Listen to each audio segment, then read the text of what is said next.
What's up guys, welcome to Musty Yeti's Tactical HQ. Well, today's going to be a quick unpackaging and install video. If you guys have been following me for a while, you're one of my subscribers, you recognize this. This is my Bushmaster AR-15, the one I've had forever now. I'm moving on to building a new rifle.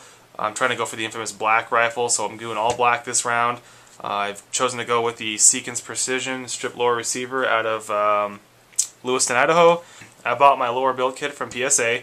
I did an install video of that. I'll annotate it in one of the corners so you guys can kind of follow along how I did that.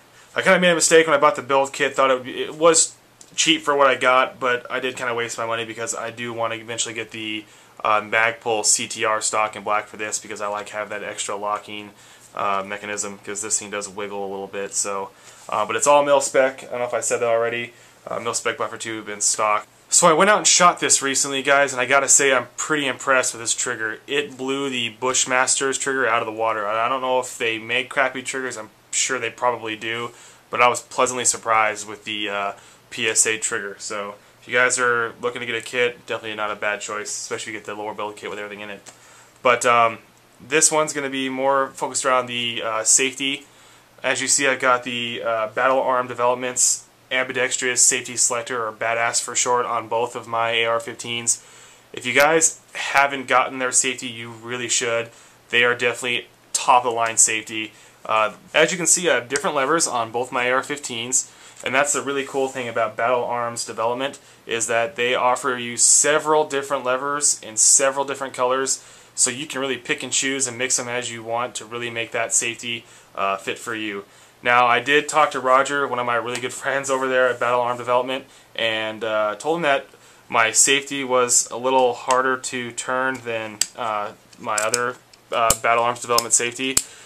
He told me that, you guys, I didn't know this, I'm not a gunsmith, but I guess a lot of these receivers, the hole that the detent spring goes into, or even the Magpul pistol grip, they're different lengths, different sizes, so if your safety is a little hard to turn like mine is, all you gotta do is take apart your pistol grip, trim down that spring a little bit, and loosen up the tension there on that safety. So I haven't done that yet because I actually am gonna break the rules today. But let's just go ahead and get into this. So here's the envelope, letter, whatever you want to call it, from Battle Arms Development, and let's just go ahead and get this thing open, and I'll show you guys what we got here.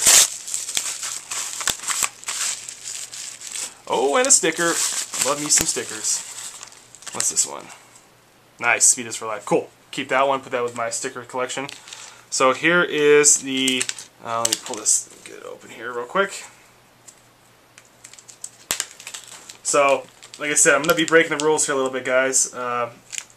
What you're looking at here is, let me put the screws over here so I don't lose those, is the 45-degree lever for the AR-15. Now, Battle Arms Development highly recommends. Actually, they tell you not to do this, not to use a 45-degree lever in their standard AR-15 unless it's set to accept the 45-degree lever, and they actually put in a pin to stop you from doing that, and I removed it. Removing it does void your warranty, so I really wouldn't do this. I just have extras, so I'm going to give it a shot.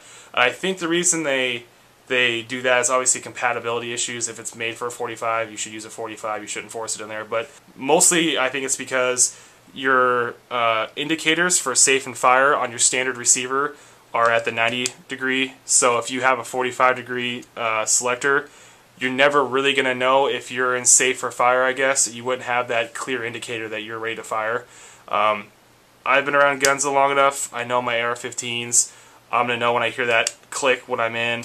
And I just want to have that shorter throw where I can quickly move from safe to fire, because it is a little bit of annoyance having to go all the way up, which sounds kind of stupid, but it would just be nice to go boom, and you're there, you're good to go. So it's going to be a really easy project. We're just going to have to remove our pistol grip, remove the spring, the detent, and while I'm doing that, I'm going to trim up that spring just a little bit to remove that tension, like I said. We have to remove the lever to slide the centerpiece, I don't know what this is actually called, and then we'll attach the lever back on one side, slide it back through, another lever, pistol grip back on, and we're good to go. So let's just go ahead and get started here, get this out of the way. I'm not sure how much of this I'm going to do on camera because I did already do an install video of the first safety on my first AR-15. I did the install video of this whole lower parts kit, so I definitely have plenty of videos you guys can reference if you want to see how to install this. So this is going to be probably more like a follow-along like in my previous videos. So I'm going to go ahead and get the pistol grip off first. This lever was a pain in the ass the first time, and it's probably do the same thing again. I don't know why it's so difficult. My other Myad pistol grip is not, the door is not this difficult to get open. Alright, so that's open. We're going to go ahead and remove the screw that's in there with the same hideous long screwdriver I used before. And there's Loctite on there, so hopefully it's not too difficult to get off. I'll tell you one thing, I wish by now that they'd stop using flathead screws. I don't know who thought that was a good idea for a pistol grip, but it's not the best choice. So let me do this off camera real quick because I don't want to have that spring get caught up and bent and broken and damaged. Alright, so I think it's all the way out. Oh, I'm on the wrong side. I'm an idiot. Okay, so there is that, I don't know if you guys can see that, there is that spring that you gotta worry about. So you take this thing out, try to go straight, there we go, protect that. Oh, didn't loosen all the way. Hold on. I gotta say guys, that this entire lower build kit, dealing with the screw and the pistol grip is definitely the most annoying thing. So if you guys are nervous about putting together your, don't lose that detent, that guy in Battle Arms Development will give you a beefier detent when you order their safety. But I was saying, if you guys are nervous about installing a lower build kit or anything like that, seriously, I was nervous too. Wasn't that big of a deal. The hardest thing was dealing with that stupid screw for that guy, for that pistol grip. So then there's the screw, or the spring for the safety. I'm not going to trim that yet. I'm going to install this guy first and then see how it actuates, and then I'll go from there. So next step is to remove, where are my Allen keys, to remove the lever. Give me 1 second. Alright guys, when you buy your ambidextrous safety selector from Battle Arms Development, they will include all the necessary Allen keys, installation, screws, all that good stuff. So there's the Allen key. I'm going to get this thing open so I can loosen up that lever. Okay, so we're going to go ahead and loosen up one side. I'm not sure if it matters, but I'm just going to do this side because it's already flipped over. Okay, so there's the screw. Going to keep that, remove that lever, going to slide the safety on out.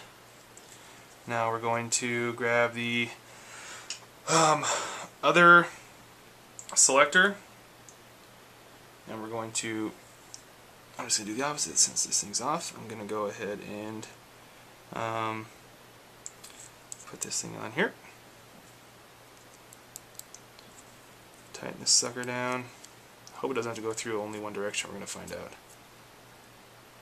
Alright. Slide it on through. Flip it over. Take this guy off. And you guys, if you don't know, I'm going with the crank levers that they offer, and I gotta say I'm really liking them so far. I've only gone shooting a couple times, but let me get this thing. But so far I am impressed. I might buy extra crank levers and put them on my other AR-15. So, putting along here. Get this sucker tightened down. Cool, let me pull this off camera just to make sure it's tight. And we're good to go. I'm going to go ahead and install my spring here. Oh, detent first. Get in there, buddy. And then, hold on a second.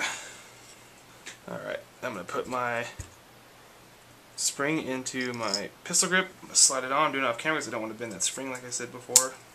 Okay, so everything's good to go. I cut that spring I think I cut 2 coils off. I am doing my patent pending tape the screw to the screwdriver so you don't have to fight the hole.